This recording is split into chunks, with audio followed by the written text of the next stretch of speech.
C'est un atelier qui s'inscrit dans le cadre de la mission d'intégration régionale de l'Union économique monétaire ouest-africaine, UEMOA. 8 pays qui veulent œuvrer en faveur d'une perspective régionale et continentale basée sur une cohésion économique sociale, une compétitivité plus grande et plus équilibrée des territoires. La rencontre vient en réponse à la politique d'aménagement du territoire communautaire adoptée en 2004 par la conférence des chefs d'État et de gouvernement de l'UEMOA. Un renouveau qui se base sur 4 axes principaux. La promotion de l'aménagement du territoire communautaire dans les missions publiques des États. L'accélération de la réalisation concertée de grandes infrastructures et équipements communautaires ainsi que la définition d'une armature urbaine régionale.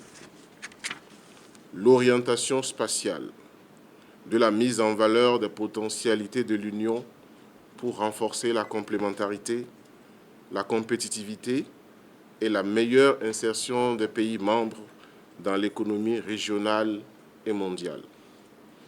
Le développement de la solidarité communautaire et le renforcement de la cohésion sociale. L'enjeu est perçu et bien maîtrisé par le ministre d'État chargé du plan et du développement. Le monde vit actuellement l'ère des grands ensembles qui se constituent dans le cadre de la régionalisation, mise à l'ordre du jour par la mondialisation. La nécessité d'élargir les marchés et les complémentarités économiques milite en faveur d'une intégration régionale supranationale, à même de construire un espace stable et compétitif. Étant moi-même à l'origine des travaux techniques ayant amené la création de la commission de l'UEMOA, je ne peux que vous dire la pertinence et la nécessité de nous mettre ensemble et de mutualiser nos ressources et nos contraintes. Tout ça pour un développement harmonieux, durable, inclusif, gage de paix.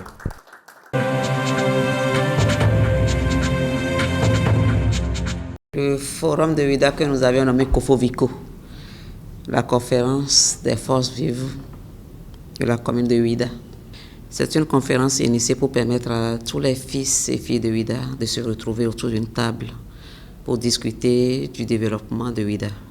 Donc faire l'état des lieux, identifier les goulots d'étranglement et puis faire des propositions d'avenir pour le développement de Ouida.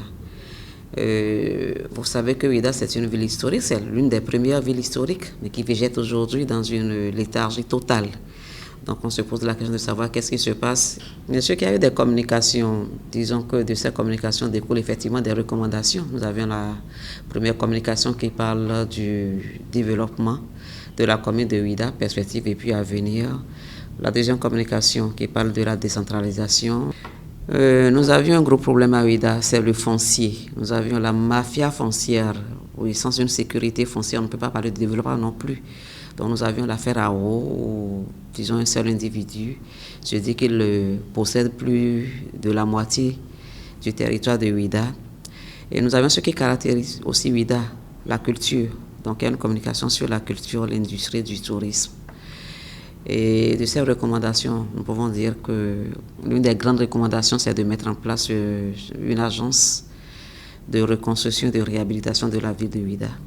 Ceci étant, ce qui nous encourage, c'est que la plupart du temps, ce sont de grandes messes qui sont dites. Nous sommes habitués et tout le monde est sceptique. Mais cette fois-ci, nous avions beaucoup plus confiance.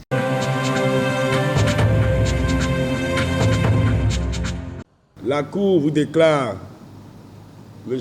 Togbono Ulrich installé dans vos nouvelles fonctions de président du tribunal de Savalou.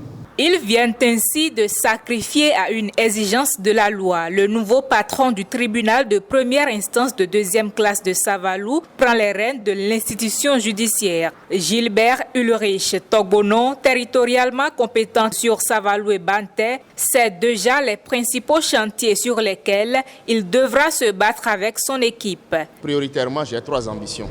La première ambition, c'est d'amener tous ceux qui sont dans ce ressort à avoir leur acte de naissance. Si les maires nous accompagnent, nous ferons les audiences foraines autant que faire se peut pour que tous ceux qui sont dans notre ressort puissent avoir leur acte de naissance. Ensuite, nous allons aider le ressort, c'est-à-dire Savalou et Banté, pour que les problèmes fonciers soient résolus. Et enfin, nous allons tout faire pour limiter les dossiers d'accident, limiter autant que faire se peut les dossiers d'accident. À cette cérémonie conduite par le président de la Cour d'appel d'Abomey, on a aussi procédé à l'installation officielle du procureur de la République près le tribunal de première instance de deuxième classe de Savalou. Il a nom Ousmane Aledi. Il n'y a pas deux responsables pour les communes de Banter et de Savalou. Et c'est vous. Et votre seul chef hiérarchique, c'est le procureur général. David Joachim, juge d'instruction, et Eric Edjosé, substitut du procureur, ont aussi officiellement été accueillis. Je sais que vous avez fait vos mérites. Nous pensons compter sur vous.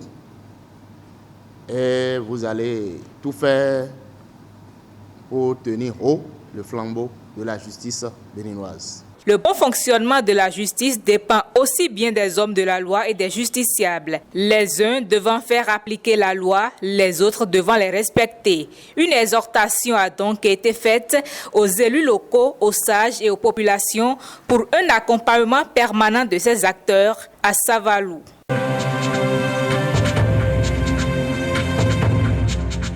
Le gouvernement, à travers mon département ministériel, voudrait, par la célébration de cette journée mémorable, relancer la vie littéraire pour un dynamisme nouveau. Des réflexions pointues seront aussi menées autour de nouveaux formats du concours national littéraire dénommé Prix du Président de la République, qui doit retrouver ses lettres de noblesse en offrant aux jeunes l'opportunité d'y participer.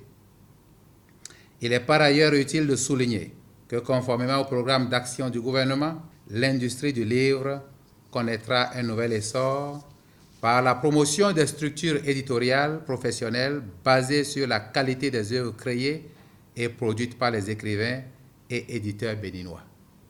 Il s'agira d'une politique du livre plus visible que par le passé dans les nobles perspectives aux fins 1. D'élaborer la stratégie de soutien aux maisons d'édition et de promouvoir la coédition au niveau régional. 2. De renforcer la capacité des jeunes auteurs, notamment par l'organisation des résidences d'écriture. 3. De promouvoir les œuvres littéraires nationales de qualité en instaurant leur intégration dans les programmes scolaires et universitaires en collaboration avec les ministères en charge de l'enseignement. 4. De promouvoir l'édition des livres et de la lecture en langue nationale et étrangère. 5. De concevoir et d'œuvrer à l'instauration d'un salon du livre de renommée internationale.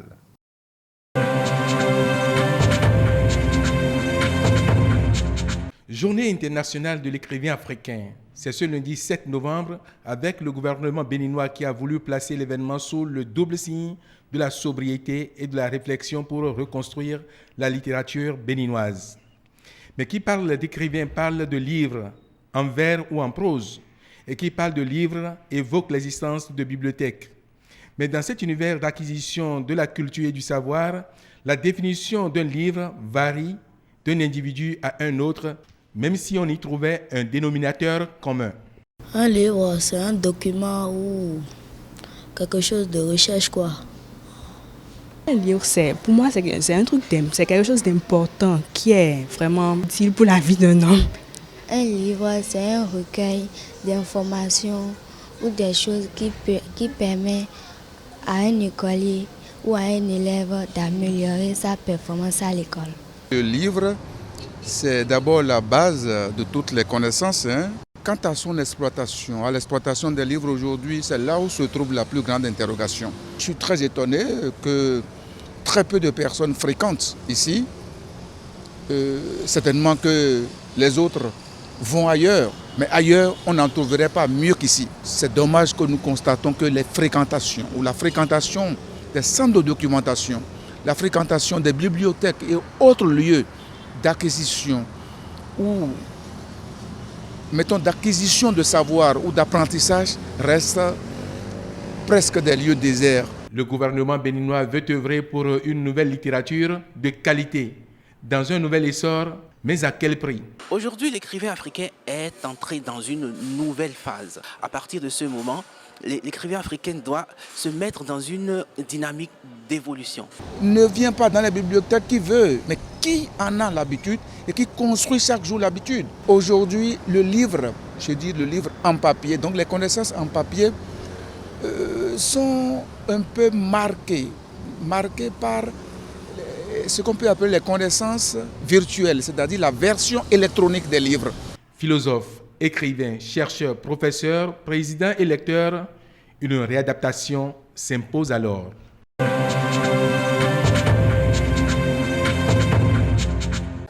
L'excellence est célébrée ici à Zouzomé. Nous sommes dans la commune d'Abomey. Les aînés se mettent ensemble pour stimuler la saine émulation et surtout le travail bien fait chez les plus jeunes. Une cérémonie de remise de prix qui vient souder davantage les liens de fraternité.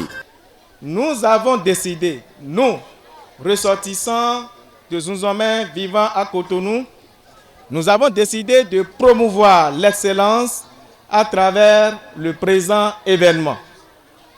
Cet événement concerne tous les natifs de Zouzomé qui ont évolué dans l'environnement de Zouzomé, qui ont fréquenté dans les écoles primaires publiques de Zouzomé, qui ont fréquenté le CEG de Dili et les CEG environnants. Occasion pour inviter les jeunes à faire mieux. Je saisis cette opportunité pour lancer un appel aux filles et fils de Zouzomé et environ, résidents ou non, à contribuer à l'équipement et à l'entretien de ce chef-d'œuvre. Le succès est toujours au bout de l'effort. Et c'est parce que nous qui sommes les aînés, nous avons le souci d'appuyer nos jeunes frères que nous sommes venus ici ce matin. Ce matin, pour les appuyer à notre manière et leur donner tout le courage qu'il faut pour qu'ils puissent évoluer et émerger. Je m'en vais leur dire que si quelqu'un leur dit qu'aujourd'hui, lorsqu'on va à l'école, on va à l'université, on sort avec des diplômes, mais que l'on devient un diplômé, un chômeur, c'est une erreur. Le chef d'arrondissement insiste sur le rôle des parents dans l'accompagnement scolaire des enfants pour de meilleurs résultats. Face aux réalités actuelles, sociologiques de notre arrondissement, avec un taux d'abandon scolaire trop élevé, je crois que vous, parents, vous avez un rôle à jouer pour le maintien des enfants à l'école. Une démarche qui certainement va porter des fruits.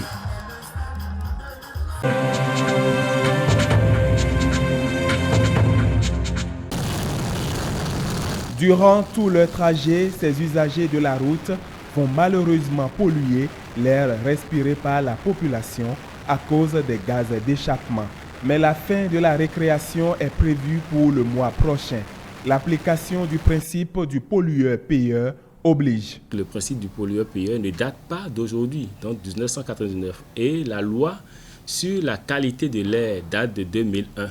Donc c'est pour vous dire que ce n'est pas une nouvelle réforme du ministère du cadre de vie et du développement durable, sauf qu'il y a quelques années, nous avons continué par sensibiliser. À partir du 7 novembre précisément, nous allons passer à la vitesse supérieure, c'est-à-dire prendre les mesures coercitives. Nous sommes presque au mois de novembre. Et dans 7 jours, non, ils doivent radio. Moi, j'ai applaudi l'initiative parce que vous n'êtes pas à savoir que l'homme se doit de respecter son environnement. Le Béninois doit se mettre au pas pour aider son pays à aller de l'avant. Personne ne va payer. C'est une mauvaise décision. À cette allure, beaucoup de véhicules seront garés. À un moment donné, il faut sévir pour que l'on sache désormais qu'avant d'engager un véhicule, il faut s'assurer que ce moteur ne saurait créer de préjudice sur la santé des Béninois que nous sommes. Dans les grandes villes comme Cotonou, Porto-Novo, Parakou, la pollution influence l'espérance de vie de nombreuses personnes. Il faut noter que les médicaments ont une durée de vie à partir de maintenant très très réduite. Les bonnes dames et ceux qui vendent généralement le long de nos artères, donc au niveau de leurs poumons, ça pose des problèmes.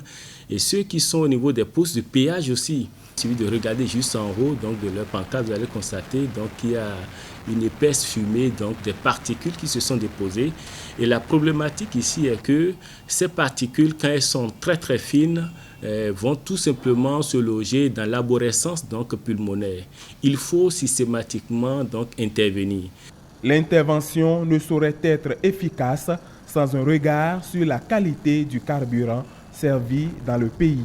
La CEDEAO a pris des mesures pour qu'à partir de 2015, que nous puissions passer en termes de carburant en ce qui concerne le soufre à 500 ppm. Pour ce qui concerne le gasoil, le Bénin est déjà passé à l'essence sans plomb. Donc nous sommes là actuellement en train de travailler sur les tests. L'application du principe au gros bonnet suscite des interrogations. Ici, nous ne faisons rien et que nous commençons donc par faire une distinction au niveau de nos concitoyens, ce sera un échec. Et donc pour ne pas aller à l'échec, tous ceux qui ont des véhicules vont se faire contrôler tout simplement, que ce soit léger ou poids lourd, vont se faire contrôler.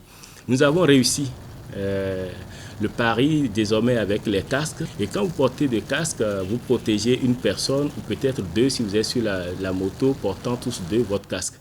Ici, nous protégeons toute une population. Sur les 15 garages agréés pour le contrôle anti-pollution, 14 se retrouvent à Cotonou pour le démarrage de l'opération. Avis aux usagers.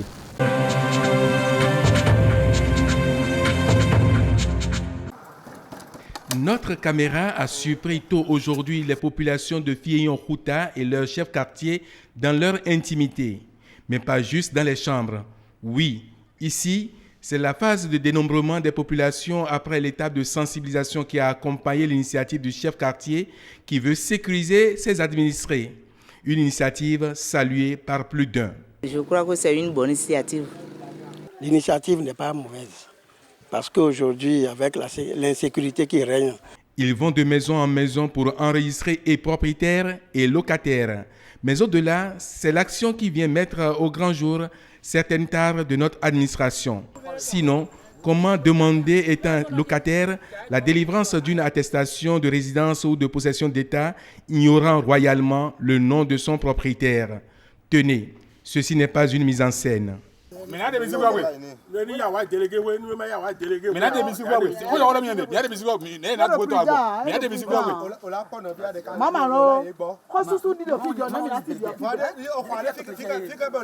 Fort heureusement, vous pouvez rencontrer dans ce quartier des propriétaires qui, sans embâche, soutiennent l'action. Initier une telle action relève d'abord de la sécurité de notre espace, notre micro-espace. Et moi, je ne peux que le féliciter d'avoir pensé à savoir les personnes qu'il a en droit d'administrer. Vous savez qu'aujourd'hui, nous ne sommes plus en sécurité. De plus en plus, nos enfants ne sont plus en sécurité. Nos biens ne sont plus en sécurité. Mais de quoi retourne concrètement une telle initiative? Dans un premier temps, c'est de savoir qui habite sur mon territoire.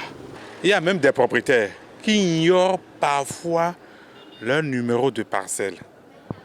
Et lors d'obtention de certificat de résidence, par exemple, ou attestation de possession d'État, tout ça là, quand vous leur posez la question de savoir d'où sortez-vous, vous habitez quelle maison, laissez-moi vous dire parfois qu'on vous dit, en tant que propriétaire même, le propriétaire te dira, je ne me rappelle même plus de ce numéro-là.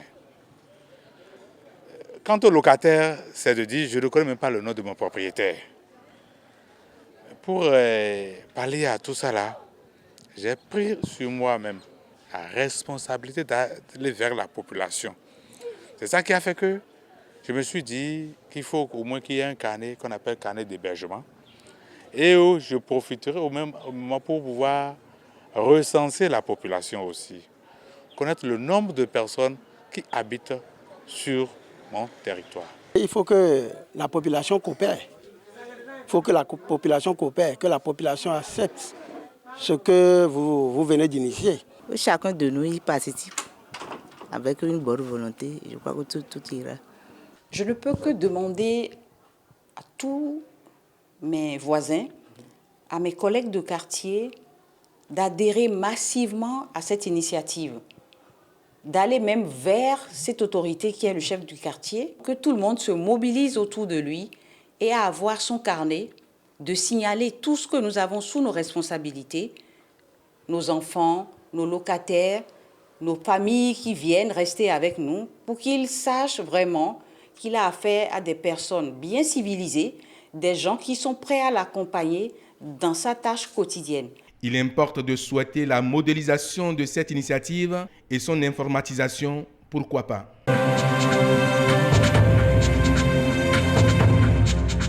Demeure. Pour la 6e fois, les fidèles de l'Institut spécialisé en éveil du potentiel et maîtrise de la destinée, ISEP en acronyme, sont en immersion pour mieux affermir le dialogue intérieur de l'apprentissage émotionnel. C'est un rendez-vous avec les entités des Lumières pour identifier les causes de nos souffrances et vaincre les peurs qui sommeillent en nous. C'est embrasser le chemin de l'amour et de l'intelligence, tout émane la super connaissance. Pour le maître spirituel de l'ISEP, Justin Dongbaoundé, le plan divin se manifeste par le truchement de l'humanité et les certitudes au nombre de 6 concourent à ce stade de connaissance, d'harmonie et de prospérité. Rendez-vous visant à approfondir la réflexion sur la vie de l'homme sur notre planète Terre. En raison de ce que nous, les hommes, nous recherchons frénétiquement et depuis toujours, des réponses aux questions qui secouent notre existence et nous emballent, les unes comme les autres, dans des conjectures sans fin. Nous vivons sans exception dans un brasier de souffrance et d'incertitude. Nous vivons dans la désolation et l'amertume. Nous vivons confinés dans nos cages d'esclaves. Nous mourons dans nos cages et enterrés dans un espace commun appelé cimetière. Nous laissons derrière nous le bien matériel, financier et même humain. Nous passons à la postérité 4 témoins qui ont pour nom souffrance, conflit, amertume, désolation. La conclusion qui se dégage tout de suite est de savoir si une vie heureuse sur la terre est-elle possible avec les hommes actuels et les hommes à venir. Vérité et liberté absolue de conscience, c'est la devise de l'Institut spécialisé en éveil du potentiel et maîtrise de la destinée ISEP. Et braver les préjugés de notre siècle sont les maîtres mots distillés à l'auditoire à la faveur de cette 6e édition de la fête champêtre.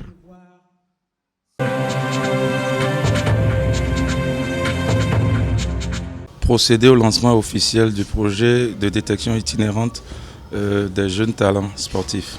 Le Comité national paralympique du Bénin est à la recherche de l'appel rare dans plusieurs catégories de personnes handicapées. Nous avons eu en tout 4 types de handicap. Nous avons les moteurs, et nous avons les IMC, nous avons les manteaux et enfin les malvoyants. Ils ont décidé de se surpasser sur la piste ou sur l'aire de jeu. Échauffement intense malgré la pluie matinale, puis le demi-tour de piste pour certains. Le menu est très varié. Saut, lancer de poids et de javelot, assis ou debout. Assis, il y a les F. Moi, par exemple, je suis F57. Et c'est les F57, 58 qui lancent assis. Et les F56, 55 lancent debout. À ce rendez-vous des talents, on découvre un athlète de Lyon Handi Basket qui fait du top end. Coup d'essai, coup de maître. Nous avons essayé le top end.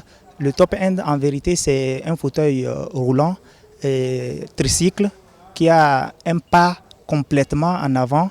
Et lorsque vous vous placez dedans, vous prenez une sorte de position kangourou et puis vous roulez ça couché. Et donc, lorsque vous le faites, on prend votre temps que vous faites sur la piste pour pouvoir vous évaluer. Alors, pour ce matin, je viens de faire mon premier test. Je suis sorti premier avec 48 secondes 2 devant les autres sur une distance de 200 mètres. Une performance acceptable, mais les athlètes béninois sont loin du niveau international. Depuis les Jeux de Sydney en 2000, le Bénin a toujours pris part aux Jeux paralympiques. Mais on est en 2016, ça fait 16 ans, mais toujours on y va en tant qu'invité. Nous nous sommes dit qu'il est temps qu'on change notre façon de participer. Quelqu'un a dit l'essentiel est de participer, mais il ne faut pas se contenter seulement de participer. Il faut passer à une autre dimension. Le comité national paralympique béninois veut désormais d'une qualification directe.